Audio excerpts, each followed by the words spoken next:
नमस्ते। मैं आज पुनः हितोपदेश की कहानी के साथ आप लोगों के समक्ष उपस्थित हूँ। आज की कथा का शीर्षक है गधे की कथा। गधे को आप सभी जानते हैं, हम सभी जानते हैं। तो आज की कथा है, सुनिएगा। वाराणसी में एक कलवा धोबी रहता था।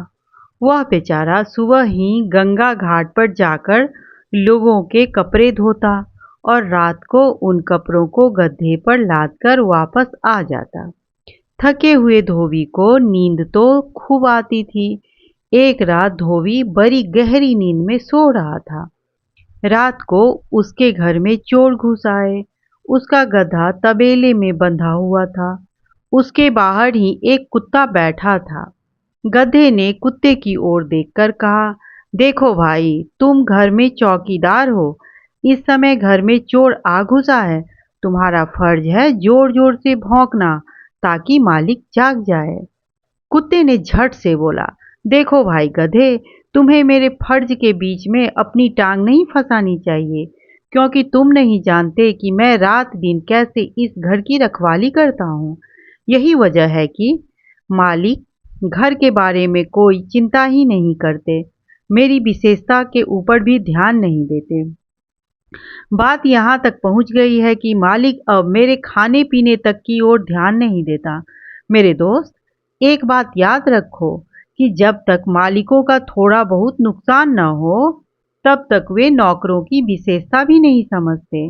ओ जंगली, सुन, जो नौकर काम के समय मालिक के सामने अपनी मांगे रखता है, वह भला कैसा नौकर और कैसी उसकी वफादारी। गधे ने कहा। कुत्ते ने झट से उत्तर दिया, अरे ओ चमचे, यह मत भूल कि जो मालिक काम पड़ने पर ही नौकर को बुलाता है वह स्वार्थी होता है। मालिक का धर्म है अपने नौकरों की जरूरतों को पूरी करना, और नौकर का फर्ज है कि मालिक की सेवा करना। दोनों को ही अपने अपने धर्म और कर्तव्य का पालन करना चाहिए। गधे को कुत्ते की बात पर क्रोध आ गया था। उसने कुत्ते की ओर घूरते हुए कहा, अरे ओ दुष्ट बुद्धि, तुम तो पागल हो, जो मुसीबत के समय भी अपने धर्म से दिल चुराते हो। खैर, तुम जो भी चाहो करो, मैं तो कभी भी अपने मालिक के साथ गद्दारी नहीं कर सकता। मैं तो अपने धर्म का पालन करूंगा ही, क्योंकि धूप का उपयोग पीठ की ओर से करना चाहिए और आग का सेवन पेट की ओर से, और मालिक की सेवा हर समय चारों ओर से करनी चाहिए, और परलोक के बारे में माया ममता छोड़कर सोचना चाहिए। इतना कहते ही गधे ने जोर जोर से ढींचू ढींचू आरंभ कर दिया। धोबी, जो बड़े मजे से सो रहा था, गधे की आवाज सुनकर उसकी आंख खुल गई। उसे बहुत क्रोध आया। वह स्वयं ही चीखता हुआ उठा, साले गधे, तेरे को सारा जीवन अकल नहीं आएगी, तू गधे का गधा ही रह गया।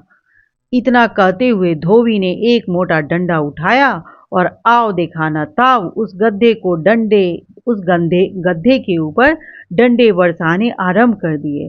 उस गधे को इतना मारा कि उसकी जान ही निकाल दी। तो आज ये कथा काफ़ी लंबी है, इसे 3-4 दिन में सुनना होगा। तो आज की कथा मैं यहीं समाप्त करती हूँ। फिर इसी के साथ कल मैं उपस्थित रहूँगी आप लोगों के समक्ष। धन्यवाद। शुभ रात्रि।